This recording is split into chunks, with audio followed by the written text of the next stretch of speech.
여러분은 혹시 이런 생각 해보신 적 있으신가요? 나이 들어 자식에게 손 벌리지 않고 내 힘으로 내 노후를 감당하며 살고 싶다는 생각. 겉으로는 아무 말 안 해도 마음 한구석에는 누구나 그런 바람이 있습니다. 자식들에게 짐이 되지 말자. 혹시라도 내 병원비, 내 생활비 때문에 자식들이 힘들어지지 않게 하자. 그건 부모로서 마지막 자존심이자 책임이라고 생각하시는 분들도 많죠. 그런데 여러분, 마음만으로는 부족합니다. 그 바람을 현실로 만들려면 우리가 해야 할 일들이 있습니다. 냉정하게 말하자면 결국엔 돈이 있어야 자식 손 안 잡고 살 수 있는 겁니다.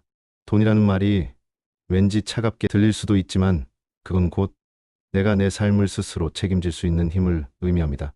남에게 미안해하지 않고 나답게 살아갈 수 있게 해주는 최소한의 수단이죠. 그렇다면 어떻게 해야 자녀에게 손 벌리지 않는 노후를 만들 수 있을까요? 가장 중요한 건 바로 이겁니다. 생활비를 스스로 만들어내는 구조를 갖추는 것. 무슨 대단한 사업을 해야 하거나 부동산을 여러 채 보유해야 하는 건 아닙니다. 그저 우리 삶에 맞게 우리 형편에 맞는 세 가지 축만 갖추면 됩니다. 첫째는 국민연금을 포함한 공적연금, 둘째는 퇴직연금과 개인연금 같은 사적연금, 셋째는 임대소득이나 배당소득 혹은 우리가 할 수 있는 소소한 일들을 통한 현금 흐름입니다. 이 세 가지를 조립하듯 차근차근 잘 구성해두면 노후는 훨씬 단단해집니다.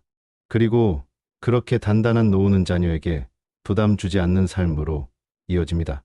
이제부터는 이 세 가지 축을 하나씩 풀어보겠습니다. 먼저 우리에게 가장 기본이 되는 질문부터 시작해보죠. 노후를 살아가기 위해 도대체 한 달에 얼마가 필요할까요? 많은 분들이 이렇게 말씀하세요. 난 큰 욕심 없어. 그냥 150만 원 정도면 살 수 있어. 정말 그럴까요? 물론 생활비는 사람마다 다르고 곳이나 건강 상태에 따라 차이는 있습니다. 하지만 공적인 통계는 조금 다른 이야기를 들려줍니다. 국가가 발표한 공식 통계를 보면 한 사람 기준 최소한의 생활을 위해 필요한 금액은 약 120만 원 수준입니다. 그렇다고 120만 원으로 만족스러운 삶이 가능하냐고 묻는다면 대답은 대부분 고개를 저으실 겁니다. 의료비가 늘어나고 식비, 교통비, 통신비까지 생각보다 줄이지 못하는 고정 지출이 많습니다. 그래서 전문가들은 한 사람 기준으로 적정 생활비를 190에서 210만 원 정도로 보고 있습니다. 그리고 여기에 부부가 함께 생활한다고 하면 필요한 금액은 훌쩍 올라갑니다. 대략 320만 원에서 360만 원 정도가 있어야 병원비 걱정 없이 예식 한번 망설이지 않고 손주 용돈 한번 넉넉히 줄 수 있는 생활이 가능하다는 거죠. 그러니 결국 부부가 자녀의 도움 없이 살아가려면 매달 최소한 350만 원 정도는 꾸준히 확보돼야 기초생활부터 적당한 여유까지 누릴 수 있는 셈입니다. 여기까지가 가장 중요한 전제입니다. 그럼 이제 본격적으로 이 돈을 어떻게 만들어야 하는지 이야기해 보겠습니다. 노후 생활비를 스스로 만들어내는 구조, 그 마지막 퍼즐이 바로 현금흐름 자산입니다. 이 현금흐름 자산이라는 말, 조금 낯설게 들릴 수 있지만 사실 간단합니다.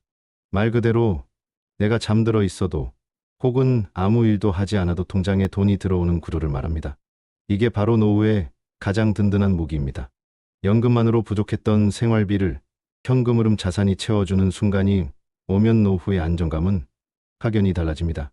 이 현금흐름 자산에는 대표적으로 세 가지가 있습니다. 바로 임대소득, 배당소득, 그리고 노동소득입니다. 하나씩 살펴보겠습니다.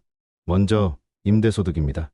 임대소득이라고 하면 빌딩을 몇 채 갖고 있어야 가능한 이야기라고 느끼시는 분들이 많습니다.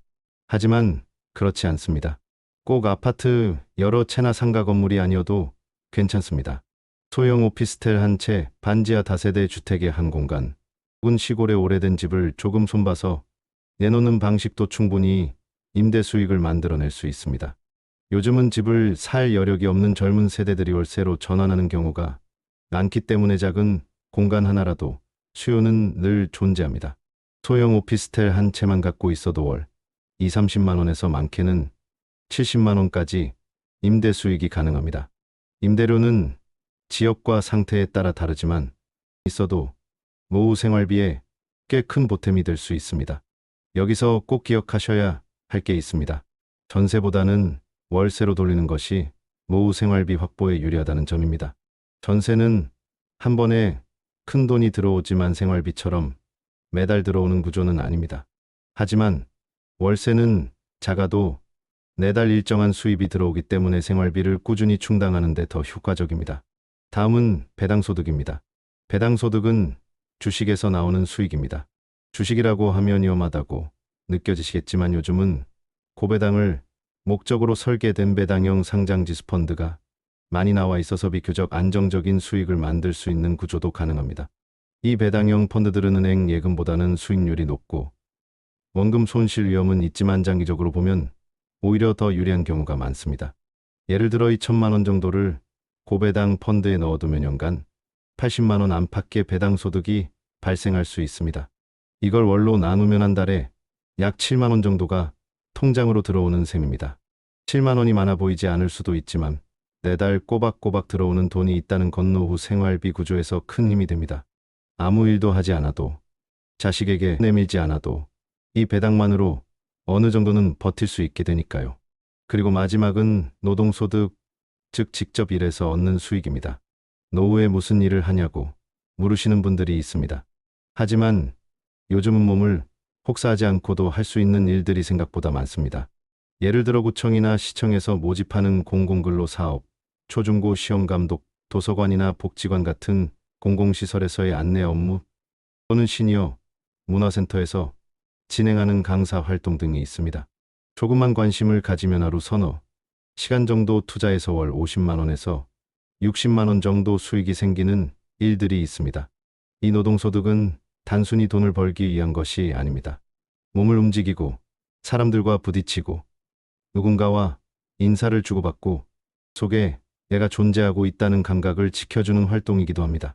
정신건강에도 좋고 무기력함에서 벗어나 생활에 활기를 불어넣어주는 소중한 장치가 될 수 있습니다. 이렇게 만들어낸 임대소득, 배당소득, 노동소득은 처음엔 작아 보일 수 있어도 전체 연금 구조를 단단하게 보완해주는 중요한 수단입니다. 이제 마지막으로 지금까지 말씀드린 세 가지 축, 즉 공적연금, 사적연금, 현금흐름 자산을 모두 조합했을 때 어떤 노후 생활비 구조가 나올 수 있을지 현실적인 예시를 통해 확인해 보겠습니다. 지금까지는 세 가지 축, 공적연금과 사적연금, 그리고 현금흐름 자산이 어떻게 노후를 지탱해 주는지 하나하나 살펴봤습니다. 그럼 실제로 이 세 가지를 잘 조합했을 때 어떤 결과가 나오는지 현실적인 예시 하나 들어보겠습니다. 어느 분은 국민연금으로 매달 90만 원을 받고 계십니다. 여기에 퇴직연금에서 매달 70만 원, 개인연금으로는 50만 원이 들어옵니다. 이 세 가지 연금을 합치면 총 210만 원입니다. 여기에 한 채의 월세 임대소득으로 50만 원, 보배당 펀드에서 나오는 배당소득이 17만 원, 그리고 하루 4시간씩 일해서 받는 노동소득이 50만 원 정도 추가됩니다. 이 모든 걸 합치면 총 327만 원 정도가 매달 들어오는 구조가 됩니다. 이 정도면 부부 기준으로도 적정 생활비를 충분히 감당할 수 있는 수준입니다. 병원에 가야 할 때 망설이지 않아도 되고 공과금이 나오는 날에도 마음이 불편하지 않습니다. 손주가 놀러왔을 때 맛있는 외식 한번, 장난감 하나 사주는 것도 기꺼이 할 수 있는 여유가 생깁니다. 무엇보다 중요한 건 이 구조가 특별한 사람만 가능한 것이 아니라는 점입니다. 국민연금은 대부분의 분들이 이미 가지고 계시고, 퇴직연금 역시 직장 생활을 하셨다면 자동으로 쌓여 있습니다. 개인연금은 지금부터라도 시작하면 늦지 않습니다. 임대소득은 전세로 내놓았던 집을 월세로 돌리는 것부터 시작할 수 있습니다. 배당소득은 지금 당장 큰 금액이 없더라도 조금씩 여유자금을 배당형 펀드에 쌓아가는 것부터 가능합니다. 노동소득은 하루 몇 시간씩 내 몸에 무리 가지 않는 선에서 사회와 연결될 수 있는 일을 찾아보면 됩니다. 결국 이 세 가지 축은 누구나 지금 이 자리에서부터 준비할 수 있다는 이야기입니다. 늦은 나이도 없고 적은 금액도 의미 없지 않습니다. 시간을 편으로 만들고 꾸준함을 습관으로 만든다면 충분히 가능하고 실현할 수 있습니다. 그렇다면 이제 이 세 가지 축을 어떤 순서로 준비해 나가야 할지 조금 더 구체적인 설계 단계로 들어가 보겠습니다. 첫 번째는 공적연금을 최대한 키우는 전략입니다. 국민연금은 납입기간이 길수록 수령액이 많아집니다. 그래서 퇴직 후라고 해도 이미 가입 제도를 활용해서 납입을 이어가는 것이 좋습니다. 이렇게 납입 기간을 늘려두면 향후 수령 금액이 늘어날 뿐 아니라 전체 수급 기간이 길어질수록 누적 금액도 커집니다. 또 하나 중요한 전략이 있습니다. 국민연금 수령 시점을 미루는 방법입니다. 예를 들어 정해진 수령 나이보다 5해를 늦춰서 받는다면 수령액이 무려 30% 이상 늘어날 수 있습니다. 이건 단순한 금액 차이가 아닙니다. 생활비의 지속 가능성과 안정성을 좌우하는 핵심 전략입니다. 가능하다면 소득이 조금이라도 있을 때 수급 시점을 늦추는 것만으로도 노후 전체의 재정 구조가 달라집니다. 다음은 사적연금을 확보하는 단계입니다. 퇴직연금은 가능하면 일시금으로 받기보다 매달 연금 형태로 나눠 받는 방식으로 설정하는 것이 좋습니다. 그리고 이 퇴직연금을 개인형 퇴직연금 계좌, 즉 IRP 계좌로 옮겨서 관리하면 운용의 폭이 넓어지고 세금 혜택도 크게 받을 수 있습니다. IRP는 일정 금액까지 납입하면 세액공제를 받을 수 있고 연금으로 수령하면 세금 부담도 줄어듭니다. 여기에 더해 개인연금 중 대표적인 연금저축계좌를 함께 준비하면 세액공제는 물론이고 노후에 세금 부담이 적은 수익 구조를 만들 수 있습니다. 연금저축계좌는 매년 일정 금액까지 납입하면 연말정산에서 세액공제를 받을 수 있고 수익은 모두 연금으로 쌓입니다. 특히 IRP와 연금저축을 함께 활용하면 세금은 줄고 수익은 쌓이고 생활비로 전환되는 흐름이 훨씬 안정적으로 이어집니다. 지금부터라도 천천히 작은 금액부터 시작하시면 됩니다. 매달 10만 원씩만 넣더라도 15년, 20년 뒤엔 놀라울 정도로 큰 자산이 되어 노후 생활비의 기둥 역할을 해주게 됩니다.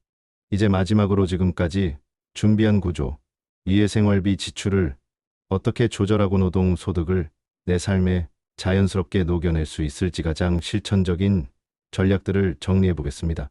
이제는 지출 구조를 바꿔야 할 시점입니다. 아무리 소득을 갖췄다고 해도 지출이 계획 없이 새어나가면 생활비는 늘 빠듯해질 수밖에 없습니다. 노후의 지출 구조는 젊을 때와는 완전히 달라야 합니다.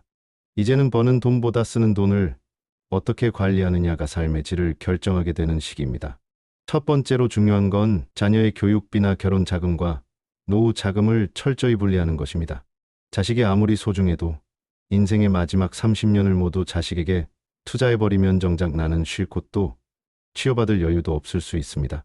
내 삶을 포기하면서까지 자식을 도우면 그 순간은 뿌듯할 수 있어도 노후에는 외로움과 후회가 남을 수 있습니다. 그래서 노후 자금만큼은 반드시 따로 떼어내 삶의 마지막까지 지켜야 할 최소한의 기반으로 남겨야 합니다. 두 번째는 생활비 수준을 낮추는 훈련입니다. 지금 월 350만 원을 쓰고 있다면 150만 원으로 생활하는 연습을 조금씩 시작해보는 것이 좋습니다.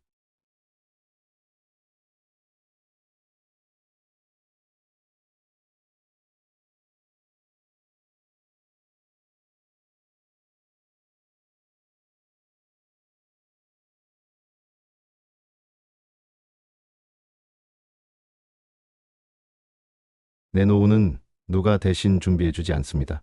내가 준비하고 내가 만드는 것이 가장 확실한 노후의 길입니다. 지금까지 황운경제연구소였습니다. 고맙습니다.